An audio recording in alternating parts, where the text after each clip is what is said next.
Hey everybody, welcome back. My name is Abby. I'm with Fitness is Medicine. Happy Friday, everyone. Today I'm going to show you some exercises you can continue to do in your home.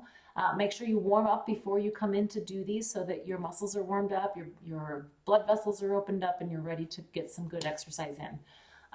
For today, at the very minimum, you need a band or a tube and a set of dumbbells. If you also want to grab a kettlebell, you can use that. Otherwise, you can just use one of the dumbbells that we're using. And if you have a medicine ball, you can grab that. But again, you can use one of the dumbbells that we're using. So you can just grab a tube and some dumbbells if that's all you have, and we'll get working. Okay, remember to warm up before you come into this.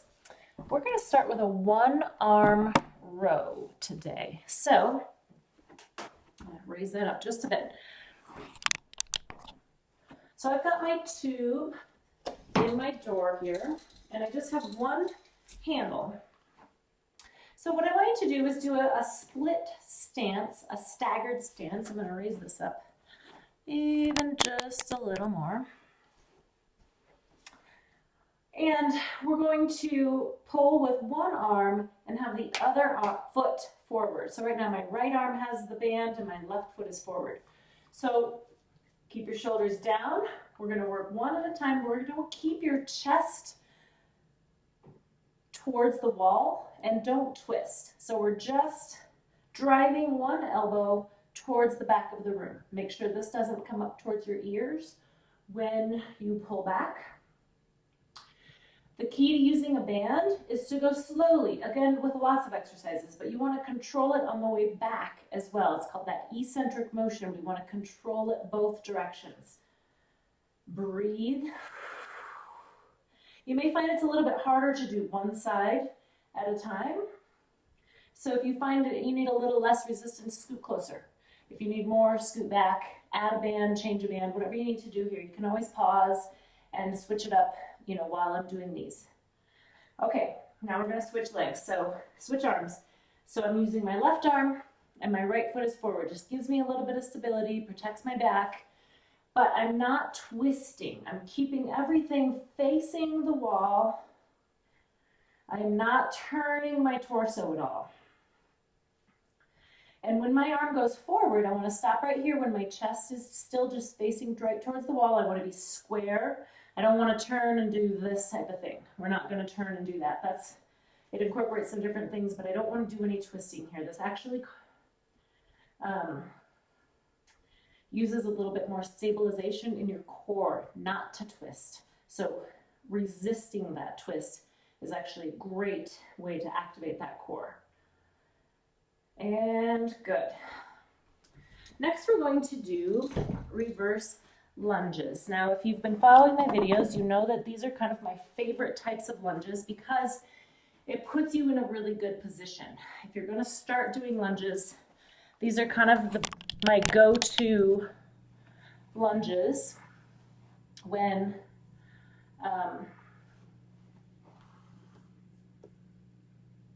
we're introducing lunges. Okay.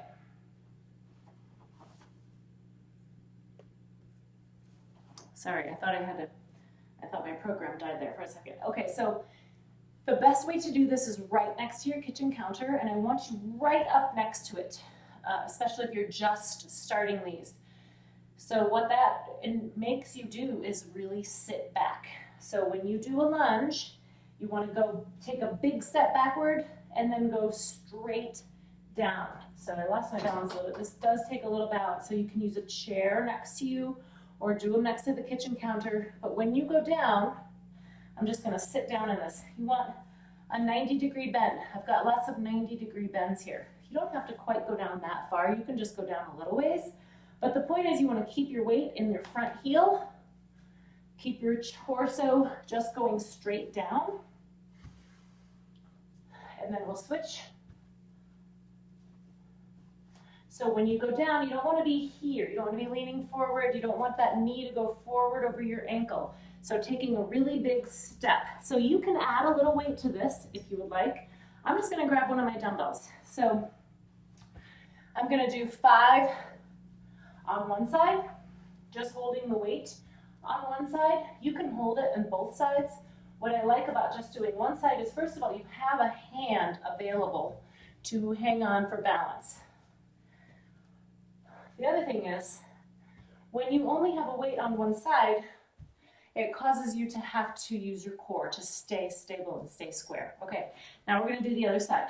Or I'm just holding the weight in the other side. So we're gonna do 10 lunges on each side. My computer keeps doing weird things. Okay.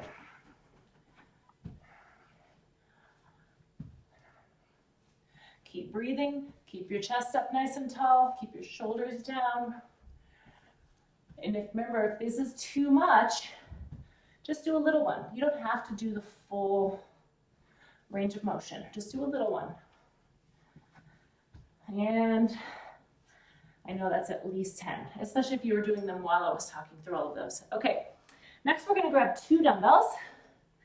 We're gonna do a shoulder exercise, lateral shoulder raises. So out to the side and back down.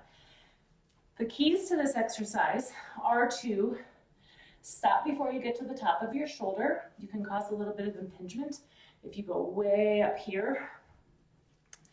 Also, if you are having any shoulder pain, you can A, shorten that lever by bending your elbows, or try it out to a diagonal just a little bit instead of straight out to the side. So I'm gonna add a tandem stance to this. I like to do a little bit of narrowed base of support, unstable. If that's too much, stand with your feet, shoulder width apart. When you are raising and lowering, the only muscles, the only joints moving are your shoulders. So if you have too much weight and you find yourself using your back to help lift it, get a smaller weight. I'd rather have you feel like maybe it's not quite enough than a little bit too much. Because if it's not quite enough, you can do more and do them more slowly. And then that will make it enough because your muscles have to continue to work. Keep breathing. The last one. Good. All right. Next, we're going to do a farmer carry. So we're going to do, like I said, when you carry something on one side, it causes your core to really have to activate. So a farmer carry, envision carrying a bucket. Maybe your watering can, maybe a bucket of feed, I don't know what it is, whatever you might carry. But this is a really useful thing because lots of times we carry, maybe our purse or a bunch of groceries in one hand. So we have the other hand available to do things. And the purpose for working on this is so that you can really strengthen your core so that you're not doing something like this to carry, you're carrying something really heavy and you kind of hobble over. Grab something, you can grab one of your dumbbells. If that doesn't feel like enough, you can maybe grab a gallon of water, something like that if you don't have a kettlebell. Kettlebell just makes it easy to hang on to. So I'm just gonna have you walk back and forth across the room. If you know what you're doing, do this while I'm talking. Your core stays activated, your shoulders stay stable. You don't want to be leaning off to this side to carry it, and you don't want to be hitching up this way because you're going to cause some shoulder and neck pain.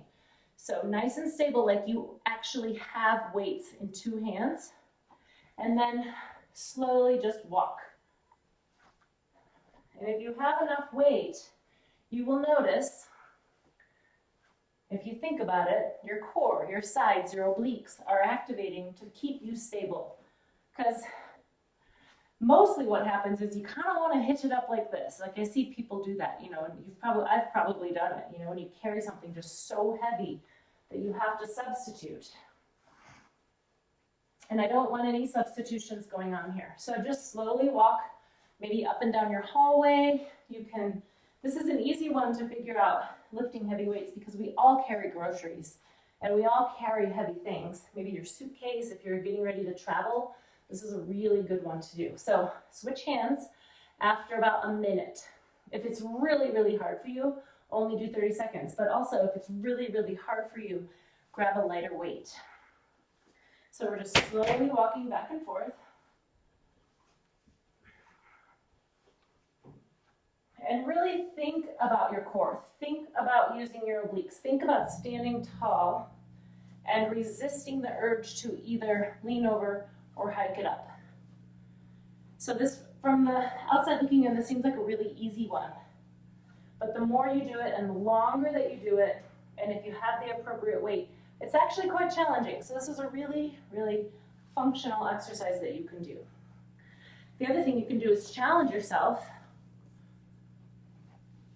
when you carry groceries or carry something heavy and think, okay, am I standing tall? Am I staying stable? Am I staying level?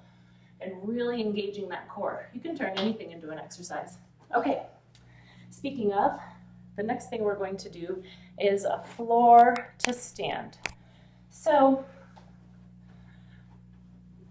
getting up off of the floor can be a big challenge. And I speak with lots of people who tell me, I don't even get down on the floor because I know I can't get back up. So that's a scary thing if you were to fall or if something's on the ground and you have to get down on the floor to reach things sometimes. And if you really have that fear of not being able to get up, you're not going to be able to do those things.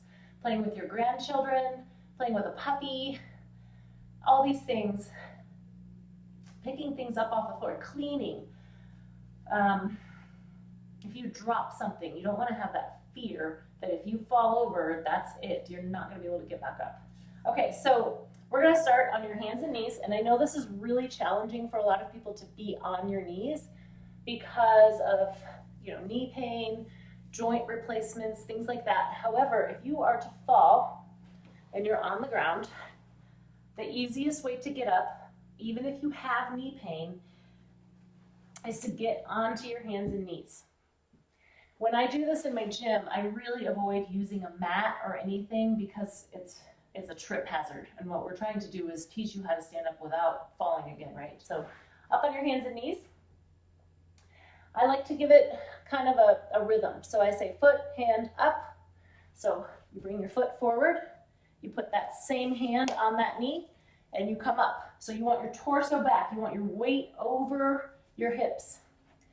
And then put your other hand on that knee and stand up. Now I know it's not always just that simple.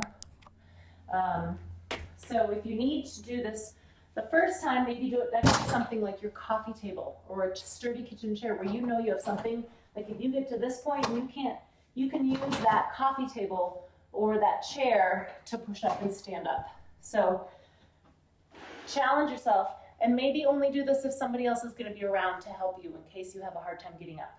But it's foot, hand, up, and this up motion is probably the most important part of it, because if you're here, and I have a lot of people who like to try to stand up from here, guess what? My weight's going forward. So if I stand up and my whole weight is going forward like that, I could fall again and hurt myself. So we don't want that. Really, we want to bring your weight back up over your hips, get that other hand, and then you can use your hands to help push you up to a standing position. Challenge yourself. Try it from both knees. So I'm going to put my right foot forward now, my right hand on my right knee, up, and then put my other hand and push to stand. So another thing that I run into with people, I'm just going to show you on this side because it's easier, is sometimes you get here and you can't really get it further forward. So that's okay. So what I say is foot, hand, up, and sometimes you can use this hand to kind of bring that foot forward because that helps you get that stability that you need to stand up. So you can either get it here and then use this hand to bring it further forward, or get it here and push up and then use your other hand like that. And then get your other hand, stand up. Like I said, you can use sturdy objects like the coffee table or, a sturdy kitchen chair, things like that to help you stand up. And if you need to, if you have fallen, and you know you can't get up just on your own like this, crawl over to an object like that. That's your safest bet.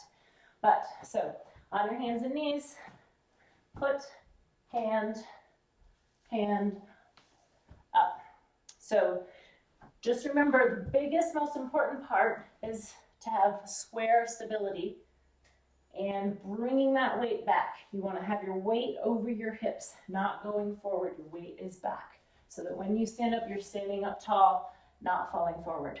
Okay, if you are able to get down and up off the floor without all of the extra work, then try to do 5 on each side. It's a good full body workout no matter what, and it's good to maintain those muscles. So if you don't have trouble with it, work on it so that you don't end up having trouble with it. It's a really important skill to have, and the more you practice it now, the better. Okay, now we're going to go back down to the floor, and we're going to do Russian twists for another core exercise. So, different ways you can do this. Like I said, you can use one of your dumbbells, or you can use a medicine ball, anything with a little bit of weight. So another little trick I like to use with this one, so we're going to lean back with the weight in our hands and twist side to side. So you want to touch the floor with that weight or with that ball. And sometimes in my gym I have people use a soft little ball right in your sacrum. The other thing you can do is roll up a towel or put a little pillow right there just to kind of give your sacrum a little extra support. So we're going to go side to side, and we're going to do 10 on each side. 3.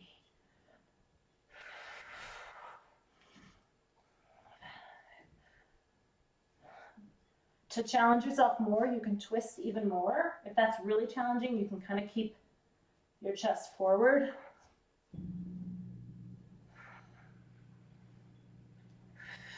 Keep breathing. Okay, great. Great workout today. If you have any questions about that, I know I went over kind of a lot of detail on a couple of those. If you have any questions or you need any more clarification or some different ideas on how to make those happen, please text me or send me a private message, or you can comment on the video, anything. Also, if you need any substitutions for any of these, or if you have any ideas going forward, I'd appreciate it. Have a great weekend, everybody. Remember, you can go ahead and do these through 2 to 3 times, add a little cardio break in between, and stretch at the end. All right, thank you, everybody. I'll see you next time.